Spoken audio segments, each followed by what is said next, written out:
রক্তনালীর সমস্যা হলে কি কি রোগ হয় বা রক্তনালীর সমস্যা বলতে আসলে আমরা কি বুঝি, এটি একটু বুঝিয়ে বলবেন প্রথমে। ধন্যবাদ ডক্টর বায়েজিদ আপনাকে। আমি আরটিভিকে ধন্যবাদ জানাচ্ছি আমাদেরকে আজকের অনুষ্ঠানে আমন্ত্রণ জানাবার জন্য।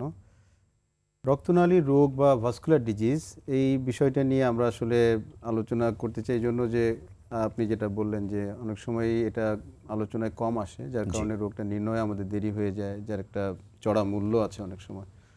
তো ভাস্কুলার ডিজিজ বলতে আমরা আসলে আলোচনাটা একটু এভাবে করতে চাই যে আমরা দুভাগে ভাগ করে ফেলতে চাই এটাকে। আমরা জানি যে শরীরের রক্তনালী বা ব্লাড ভেসেলস দু ধরনের মূলত, একটা হলো ধমনী, একটা হলো শিরা। ধমনীর মাধ্যমে রক্ত হৃৎপিণ্ড থেকে সারা শরীরে ছড়িয়ে পড়ে, আর শিরার মাধ্যমে সেই রক্ত আবার হৃৎপিণ্ডে ফেরত চলে আসে। ধমনীকে আমরা ইংরেজিতে বলি আর্টারি, বাংলা, আর শিরাকে ইংরেজিতে বলি ভেইন। তো এই দুটো ধমনী এবং শিরা, এদের দু ধরনের রক্তনালীর কিন্তু আলাদা আলাদা রোগ হতে পারে। সবচেয়ে রোগগুলোর নামও যদি আমি বলবো সেটাই। যদি প্রথমেই ধমনীর কথা যদি বলি, ধমনীতে সবচেয়ে বড় যে সমস্যাটা আমরা আলোচনায় আনতে চাই এবং যেটা নিয়ে আসলে সবচেয়ে বেশি সমস্যা তৈরি হয় সেটা হলো ধমনীর ব্লক। পিণ্ডে ব্লক হলে, হৃৎপিণ্ডের রক্তনালীতে ব্লক হলে, এটা আমরা সবাই এখন জানি যে বুকে ব্যথা করে বা হার্ট অ্যাটাক হয়ে যায়, তখন যে সমস্ত চিকিৎসাগুলো এখন মোটামুটি পরিচিত হয়ে গেছে মানুষের মধ্যে। ঠিক একই ধরনের ব্লকেজ কিন্তু আমাদের শরীরে অন্য অন্য ধমনীতেও হতে পারে।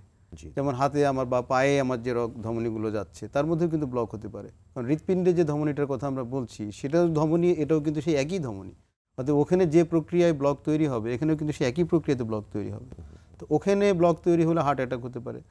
পায়ের বা হাতের বা মস্তিষ্কের রক্তনালী যেগুলো, সেখানে যদি ব্লক তৈরি হয় সেখানেও কিন্তু কিছু সমস্যা তৈরি হবে। তো পায়েরটা নিয়ে বেশি আলোচনা আমরা করি, কারণ ভাস্কুলার সার্জন হিসেবে আমাদের কাছে হাত পায়ের সমস্যাগুলো বেশি আসে। আপনারা দেখবেন যে পায়ে গ্যাংগ্রিন নিয়ে আঙ্গুল কালো হয়ে গেছে বা আঙ্গুলে ক্ষত হয়েছে, দীর্ঘদিন ধরে ক্ষত শুকাচ্ছে না, এই ধরনের রোগীদের ক্ষেত্রে আমরা অনুমান করি বা পরে পরীক্ষা নিরীক্ষায় প্রমাণিতও হয় যে ওদের পায়ের রক্ত চলাচলের রাস্তার মধ্যে ব্লকেজ আছে, ধমনীর মধ্যে ব্লকেজ আছে। তাহলে ধমনীর ব্লক এটা একটা ধমনীর সবচেয়ে গুরুত্বপূর্ণ রোগ, যেটাকে আমরা বলি পেরিফেরাল আর্টেরিয়াল ডিজিজ আমাদের ডাক্তারি পরিভাষায়।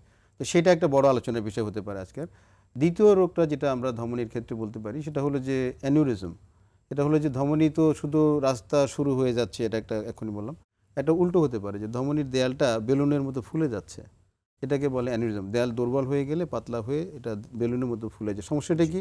যদি তাই হয় তাহলে এই পাতলা দুর্বল দেয়াল ফেটে গেলে কিন্তু রোগী ইমিডিয়েটলি মারা যাবে, খুব বেশি সময় সে পাবে না, রক্তক্ষরণ হয়ে মারা যাবে।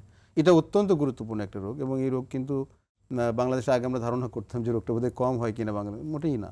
এখন আমরা প্রচুর ধমনীর অ্যানিউরিজম, স্পেশালি পেটের বা বুকের ধমনীর মধ্যে বড় বড় অ্যানিউরিজম আমরা পাচ্ছি।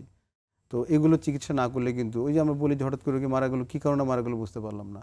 তো তার মধ্যে অনেকেই হয়তো এই ধরনের যে অ্যানিউরিজম রাপচার করেছে, ফেটে গেছে, রক্তক্ষরণে মারা গেছে। এই দুটো রোগ নিয়ে আমরা বলতে চাই। এছাড়াও ধমনীর আরও রোগ আমরা হয়তো বলতে পারবো, ডাইসেকশন আছে। শিরাতে যদি যায়, শিরার মধ্যে ওটাও খুব গুরুত্বপূর্ণ আলোচনা। যেমন আপনি দেখবেন যে পায়ে রগগুলো আঁকাবাঁকা হয়ে গেছে, হ্যাঁ, ভেইনগুলো চামড়ার মধ্যে দৃশ্যমান দেখা যাচ্ছে, হ্যাঁ, মোটা মোটা শিরা চামড়ার উপর আঁকাবাঁকা হয়ে সাপের মতো, এটাকে আমরা বলি ভ্যারিকোজ ভেইন। এটা কিন্তু খুব কমন একটা রোগ, স্পেশালি যারা দাঁড়িয়ে কাজ করেন দীর্ঘ সময়, যে আমাদের ট্রাফিক পুলিশ ভাইরা আছেন, প্রবাসে আমাদের প্রবাসী ভাইরা আছেন যারা দিনে 12 ঘন্টা 14 ঘন্টা দাঁড়িয়ে কাজ করেন, এমনকি অনেক ডাক্তার আমরা যারা অপারেশন করি, আমরা দীর্ঘ সময় দাঁড়িয়ে অপারেশন করি, তাদের ক্ষেত্রে ভ্যারিকোজ ভেইন আছে। ভ্যারিকোজ ভেইন আছে, ডিভিটি আছে, ডিপ ভেইন যদি বন্ধ হয়ে যায় সেটা হয়ে যায়, পোস্ট থ্রম্বোটিক সিনড্রোম আছে, অনেক ধরনের শিরার সমস্যা হচ্ছে।